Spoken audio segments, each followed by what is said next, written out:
Hari Om, Mickey Space here, guiding you through a little workshop on pinchamayurasana. The pinchamayurasana, or the forearm balance, is a fairly challenging asana, challenging posture where the idea is to balance on our forearms. So it's an inversion, we're upside down, and as I said, balancing on our forearms.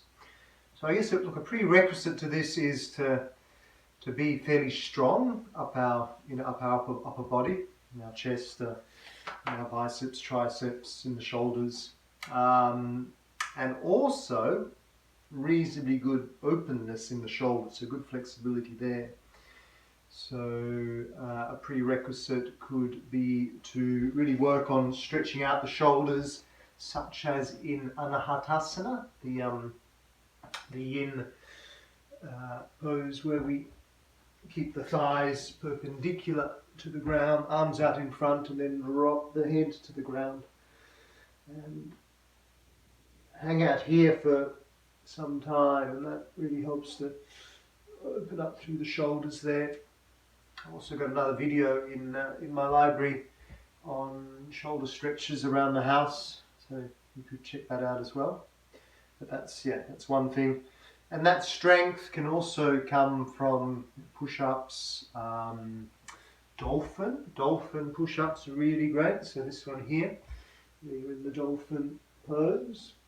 And you go forward and back up and do that several times. So that's just good sort of build-up work, because it's the pose itself is fairly advanced. So please only try this if you think you're already quite strong there and reasonably open in the shoulders. And the other thing that we need is good balance.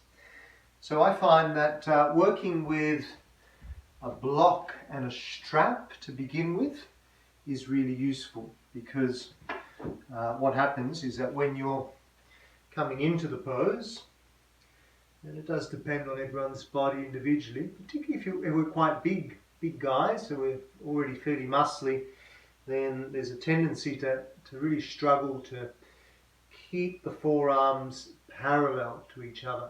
So we end up coming into like the dolphin, and while that's also a pose in itself, dolphin, with forearm balance, pinchamayurasana, we want the forearms to be exactly parallel like that. So that's where the block comes in handy, the block between the hands. That will help to prevent the hands coming in further. So the block like that keeps the hands from coming in further, so it keeps the forearms as such. Now, then the other issue is that the arms can come out that way. So one issue is coming in this way, and the other issue is that way with the arms, and that's where the strap comes in handy.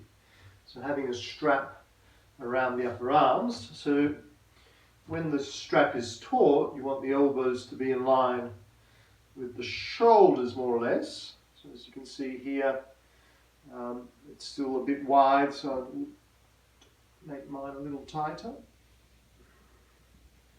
Maybe about there, let's try that.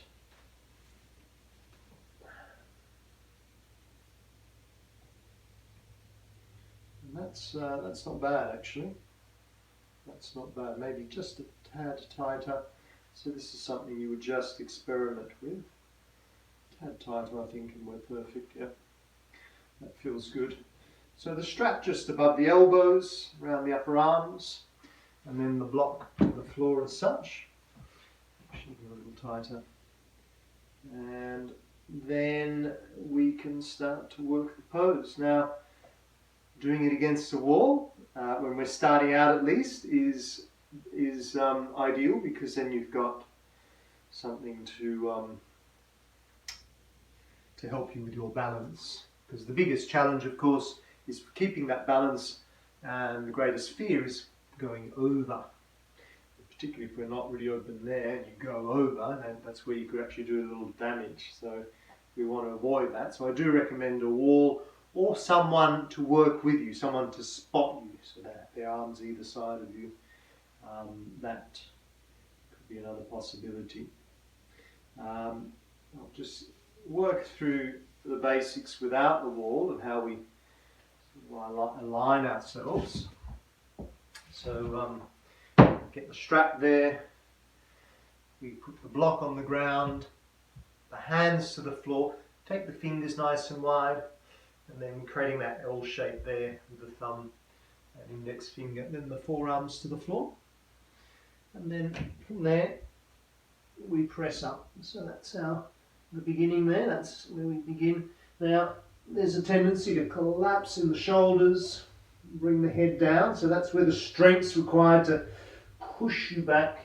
It's like you want to draw those shoulders away from the ears, push you back, and then that's where you would then begin to the next step is to kick off. So you push yourself away from the floor with the forearms, shoulders away from the ears, using your hasta bandha where you're pressing all fingertips into the floor, and then eventually that becomes your way of guiding your balance too. It's just like playing the piano. Once you're up there, to find the balance. Now once we kick up, if we're going to use the wall to begin with, we kick up, we just try to do it gently, not just smashing our way up. We're lifting up rather than over. We know we've got the wall, so it makes it easier to make that kick up, but try not to slam against the wall. You're sort of just kicking up to the sky.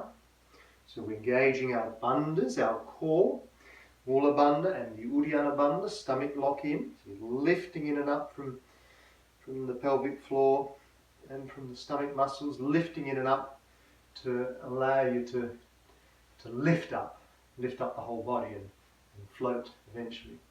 And then once we're up, once we're against, the feet are against the wall, so the toes might go against the wall, then you gently start to find that balance. You kick away from the wall just slightly, maybe just 1 foot at a time, until you find the balance, and that's that fine tweaking. We want to then try and straighten the body. We will most likely be arching the back, so we want to straighten the back, so that's where the little tuck of the tail will come in. We keep those shoulders away from the ears, we keep pressing into the forearms and pressing the heels then up towards the ceiling, and eventually once you find that sweet spot, we may be able to stay there for a little while. So I'll give you a demo now. Something I don't do that often, so I'm not a full expert with this one, but we'll give it a shot. So we'll go again with your strap, just neatly move there. Now, so we're here, hands to the floor, gripping that block. Straps there to help stabilize. We're going to roll the shoulders away from the ears, tuck the toes under. Now also, it's just that distance where the feet are. Sort of feels easier when you're further back, but in actual fact we want to walk right up, so you start to already lift the hips high over the shoulders, eventually shoulders away from the ears, fingertips into the ground. So from here I reckon I'm ready to kick off. So here we go, 1 foot then the other one, and then I've got both legs against the floor. As you can see, I'm arching the back, rolling the shoulders back, so I want to release that arch as I release the first foot, and then my other one. So tucking the tailbone under, pressing away with the forearms, and then back down. So with a bit of practice, we can of course stay there for a lot longer.